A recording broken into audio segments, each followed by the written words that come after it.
क्या आप सभी को पता है कि ये मौलाना साहब कौन हैं, जिन्होंने इंडिया में बैठकर यमन में रह रही एक इंडियन नर्स की फांसी की सजा को टलवा दिया। जैसा कि आप सभी को मालूम है कि यमन में शरिया कानून चलता है, फिर भी इंडिया में बैठे बैठे इन्होंने यमन में एक इंडियन लड़की की फांसी की सजा को टलवा दिया। और जो मीडिया कुछ दिन पहले आपको ये सारी खबरें दिखा रहा था, वही इंडियन मीडिया आपको ये सारी खबरें दिखा रहा है। सारी चीजों को दोस्तों डिटेल समझने के लिए मैं आपको ले चलता हूं 2008 में, जब निमिषा प्रिया नाम की केरल की एक लड़की यमन जाती है जॉब के सिलसिले में। और जॉब थी आरएन यानी कि रजिस्टर्ड नर्स की। 2008 से लेकर 2014 तक ये लड़की वहां पे अच्छे से काम करती है और अच्छी अरबिक भी सीखती है।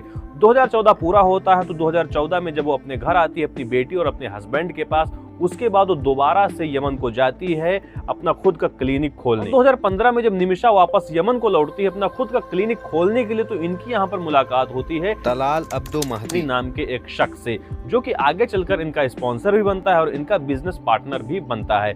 2015 से लेकर 2016 तक इनके बीच में सारी चीजें ठीक चल रही थी, लेकिन जैसे 2017 आता है इन लोगों के बीच में विवाद बढ़ जाता है। कुछ लोगों का कहना है कि निमिषा के डॉक्यूमेंट्स अपने पास रखे हुए था, वो नहीं दे रहा था। साथ कई इल्जाम ये भी लगे हैं कि उसे एक्चुअली अब्यूज कर रहा था।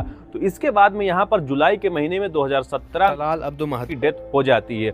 जब उसकी डेथ होती है तो पूरा का पूरा शक निमिषा पे आ जाता है। निमिषा पे शक आने के बाद इनके कोर्ट ट्रायल्स होते हैं, पेशी भी होती है। सारी चीजों के कंप्लीट होने के बाद दोस्तों यहाँ पर 30 मई 2018 को निमिषा को डेथ पेनाल्टी यानी कि सजाए मौत दी जाती है। लेकिन यहाँ पर इसकी एग्जैक्ट डेट नहीं बताई जाती है कि कब फांसी दी जाएगी। यहाँ पर यह मेंशन किया जाता है कि आने वाले कुछ दिनों में इनको डेथ पेनाल्टी दी जाएगी। 2018 से लेकर 2023 के बीच में अपील्स, मर्सी पिटीशन और डिप्लोमेटिक प्रयास जारी रहते हैं कि किसी न किसी तरीके से निमिषा को यमन से वापस लाया जा सके। सारी चीजों के होते होते दोस्तों यहाँ पर निमिषा की फांसी की डेट यहाँ पर 16 जुलाई 2025 को फिक्स कर दी जाती है। इतना सब कुछ होने के बाद भी दोस्तों यहाँ पर इंडियन गवर्नमेंट बेबस थी, कुछ भी नहीं कर पा रही थी। और कहानी में यहीं पर एंट्री होती है ग्रैंड मुफ्ती ऑफ इंडिया की, जिनका नाम है एपी अबू बकर मुस्लियार, जो एक मशहूर सुन्नी मुस्लिम स्कॉलर हैं। ये ऑल इंडिया जमीयतुल उलेमा के प्रेसिडेंट भी हैं और ये खिताब इनको 2000 नरेंद्र मोदी की गवर्नमेंट में दिया गया था। इसके बाद दोस्तों यहाँ पर ग्रैंड मुफ्ती ऑफ इंडिया ने यमन के मशहूर इस्लामिक स्कॉलर शेख हबीब उमर बिन हफीज से संपर्क किया।